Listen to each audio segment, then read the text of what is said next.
பஞ்சபாண்டவர்களிலே பீமனுக்கும் அசுர கன்னிகையான இடும்பிக்கும் பிறந்த பிள்ளை கடோத்கஜன். அவன் ஒரு உறுதிமொழி கொடுத்திருப்பான். தந்தையே, தாங்கள் எப்பொழுது என்னை மனதில் நினைத்தாலும் நான் அங்கே தோன்றி உங்களுக்கு உதவுவேன் அப்படின்ற ஒரு உறுதிமொழியை கொடுத்திருப்பான். மகாபாரத போரிலே ஒரு நாள் இரவு நேரத்திலும் யுத்தம் தொடர்ந்தது.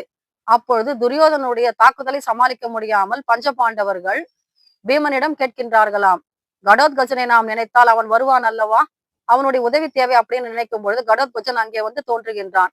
அப்பொழுது கௌரவர்களை எதிர்த்து அவன் போர் செய்கின்றான். அவனுடைய தாக்குதலை சமாளிக்க முடியாமல் துரியோதனன் கர்ணனை பார்த்து ஒரு வார்த்தை சொல்கின்றான்.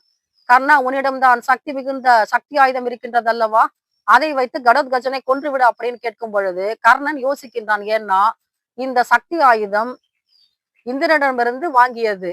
அர்ஜுனனை கொல்ல வேண்டும் என்ற ஒரே காரணத்திற்காக அந்த சக்தி ஆயுதத்தை பிரயோகிக்காமல் இருந்தான். ஆனால் இப்பொழுது துரியோதனனுடைய கட்டாயத்தின் பேரில் இந்த சக்தி ஆயுதத்தை பிரயோகித்து கடோத்கஜனை கொன்று விட்டான். கடோத்கஜன் இறந்தவுடன் பஞ்ச பாண்டவர்கள் கவலை அடைகின்றார்கள். ஆனால் கிருஷ்ணனுடைய முகம் மாத்திரம் புன்முறுவல் பூத்து கொண்டிருக்கின்றது. அப்பொழுது அதன் காரணத்தை கேட்கின்றார்கள் பஞ்ச பாண்டவர்கள். கிருஷ்ணா, என்னுடைய மகன் இறந்து விட்டான், உனக்கு வருத்தம் இல்லையா அப்படின்னு கேட்கும் பொழுது கிருஷ்ணன் சொல்கின்றாராம், கர்ணனிடம் சக்தி ஆயுதம் இருந்தது, அதை வைத்து அர்ஜுனனை கொல்ல வேண்டும் என்ற வியூகம் வகுத்திருந்தான். ஆனால் இப்பொழுது இந்த சக்தி ஆயுதம் பயனற்று போய்விடும். ஏன்னா ஒரே தடவை மட்டுமே அதை பயன்படுத்த வேண்டும் என்பது இந்திரனுடைய கோரிக்கை.